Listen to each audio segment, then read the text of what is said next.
যখন পুরো বিশ্ব চীন আর রাশিয়ার দিকে তাকিয়ে থাকে পারমাণবিক প্রযুক্তির জন্য, ঠিক তখনই 2026 সালের 6ই এপ্রিল ভারত এক ইতিহাস গড়ে ফেলল। তামিলনাড়ুর কালপাক্কামে একটা বিশাল পারমাণবিক গম্বুজের ভেতরে হাজার হাজার জ্বালানির রড একসাথে জেগে উঠল। একটা নিয়ন্ত্রিত পারমাণবিক শৃঙ্খল বিক্রিয়া শুরু হলো। প্রথমবার এই মাটিতে, এই প্রযুক্তিতে, ভারতের নিজস্ব হাতে। ভারত শুধু একটা রিঅ্যাক্টর চালু করেনি, ভারত বিশ্বকে একটা স্পষ্ট বার্তা দিয়ে দিল, আমরা আর বিদেশি ইউরেনিয়ামের দয়ায় বিদ্যুৎ বানাবো না।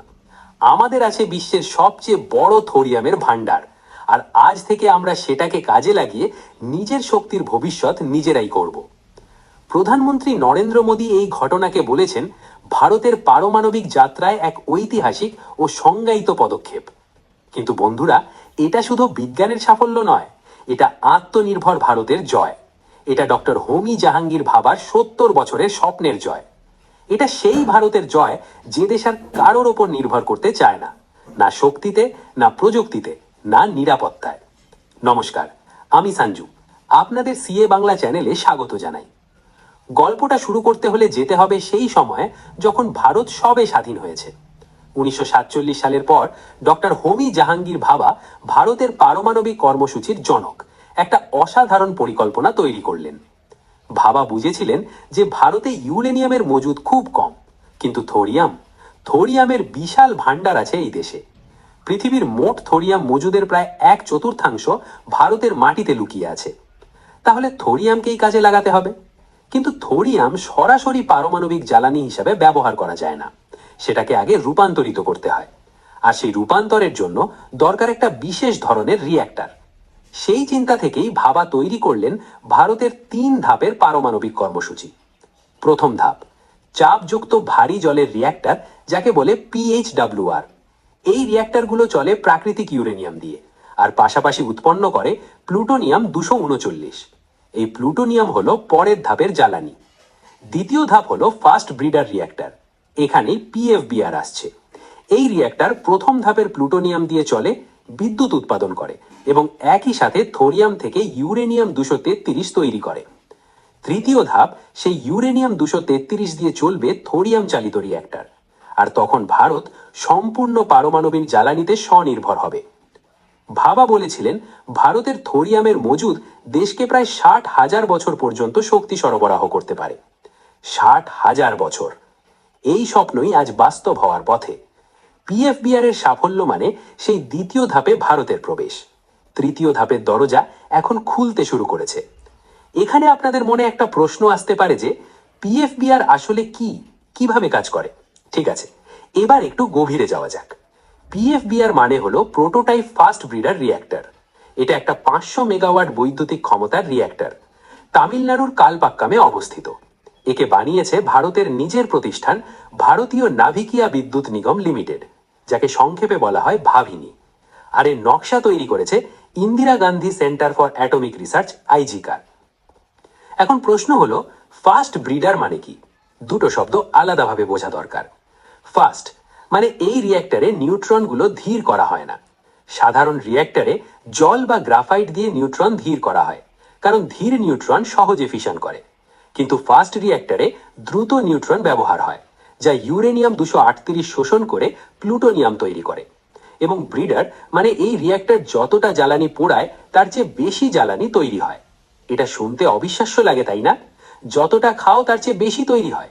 কিন্তু এটাই এই প্রযুক্তির মূল জাদু। কিন্তু ঠান্ডা করার জন্য জল ব্যবহার করলে তো নিউট্রন ধীর হয়ে যাবে। তাহলে কি দিয়ে ঠান্ডা করা হয় এই রিঅ্যাক্টর? তরল সোডিয়াম। হ্যাঁ, ধাতু সোডিয়াম তরল অবস্থায়।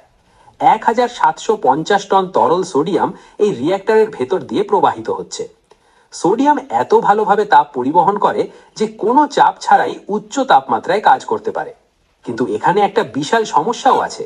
সোডিয়াম বাতাসের সংস্পর্শে আসলে আগুন ধরে যায়, আর জলের সাথে মিললে বিস্ফোরণ ঘটে। তাই এই রিঅ্যাক্টরে দুটো আলাদা সোডিয়াম সার্কিট আছে। প্রথম সার্কিটের সোডিয়াম রিঅ্যাক্টরের মধ্য দিয়ে যায় এবং তাপ শোষণ করে। তারপর সেই তাপ দ্বিতীয় সার্কিটের সোডিয়ামে দেওয়া হয়।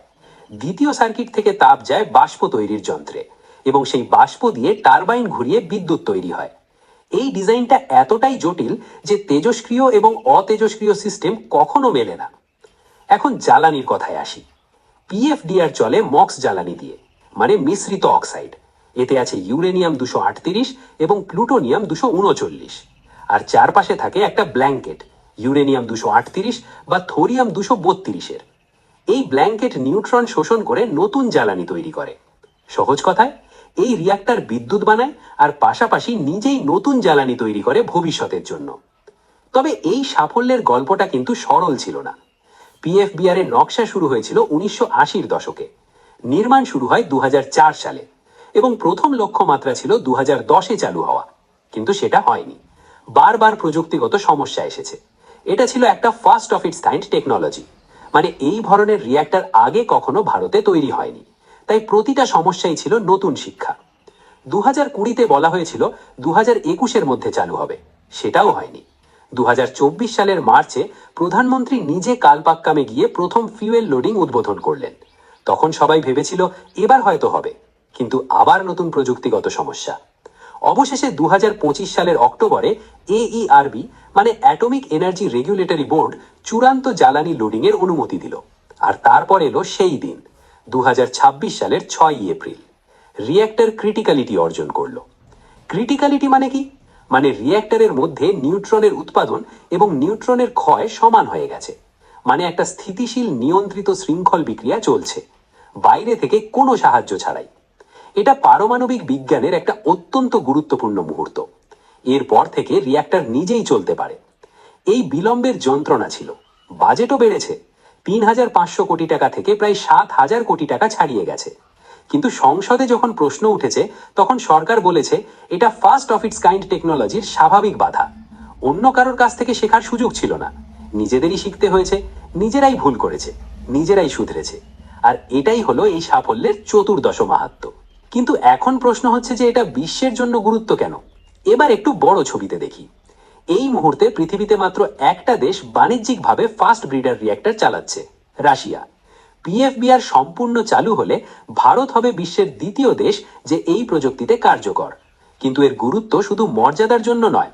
এক, শক্তি নিরাপত্তা। পিএফবিআর পরম্পরাগত রিঅ্যাক্টরের তুলনায় একই পরিমাণ ইউরেনিয়াম থেকে 60 থেকে 100 গুণ বেশি শক্তি উৎপন্ন করতে পারে। ভারতের ইউরেনিয়াম আমদানি নির্ভরতা একটা দুর্বলতা ছিল, এই রিঅ্যাক্টর সেটা অনেকটা কমিয়ে দেবে। দুই, পারমাণবিক বজ্র হ্রাস। প্রথম ধাপের রিঅ্যাক্টরের ব্যয়িত জ্বালানি আবার পিএফবিআর-এ ব্যবহার করা হচ্ছে, এতে পারমাণবিক বজ্র কমে, বড় ভূগর্ভস্থ সংরক্ষণ সুবিধার দরকার অনেক কম হয়। তিন, পরিষ্কার শক্তির অবদান। পারমাণবিক বিদ্যুৎ কম কার্বন। ভারতের 2070-এর মধ্যে নেট জিরো লক্ষ্যমাত্রা পূরণে এটা গুরুত্বপূর্ণ ভূমিকা রাখবে। চার, থোরিয়ামের পথ খোলা। ভারতের সবচেয়ে বড় সামরিক সম্পদ হলো তার বিশাল থোরিয়াম ভান্ডার। কেরালার সমুদ্র সৈকত থেকে শুরু করে ঝাড়খণ্ডের খনি পর্যন্ত থোরিয়াম ছড়িয়ে আছে। কিন্তু থোরিয়াম সরাসরি পুড়িয়ে বিদ্যুৎ হয় না। আগে পিএফবিআর-এ থোরিয়াম ব্যবহার করে ইউরেনিয়াম 233 বানাতে হবে, আর সেই ইউরেনিয়াম 233-ই হবে তৃতীয় ধাপের জ্বালানি। এই রিঅ্যাক্টরের আর একটা বিশেষত্ব হলো এটা সম্পূর্ণ ভারতীয়, বিদেশ থেকে কেনা নয়, বিদেশি প্রযুক্তির লাইসেন্স না। ভারতের নিজের বিজ্ঞানীরা, ভারতের নিজের ইঞ্জিনিয়াররা, ভারতের নিজের শ্রমিকরা এটা বানিয়েছেন। Indira Gandhi centre for atomic research IGCAR দশকের পর দশক ধরে এই প্রযুক্তি গবেষণা করেছে। তরল সোডিয়াম কুলিং এর জটিলতা, জ্বালানির নকশা, নিরাপত্তা ব্যবস্থা, প্রতিটা বিষয় তারা নিজেরাই সমাধান খুঁজে বের করেছে। ভারত এখনো পর্যন্ত 18টা দেশের সাথে বেসামরিক পারমাণবিক সহযোগিতা চুক্তি করেছে। বিশ্বের বিশ্বাস বাড়ছে ভারতের পারমাণবিক কর্মসূচির ওপর। কালপাক্কামে আরো দুটো ফাস্ট ব্রিডার রিঅ্যাক্টর নির্মাণের পরিকল্পনা আছে। পিএসবিআর-এর কার্যক্ষমতায় ডিএই সন্তুষ্ট হলে 2030-এর পর আরো 4টি এফবিআর তৈরির পরিকল্পনা আছে। এই সব মিলিয়ে ভারতের পারমাণবিক শক্তি উৎপাদন আগামী দশকে অনেক গুণ বাড়বে।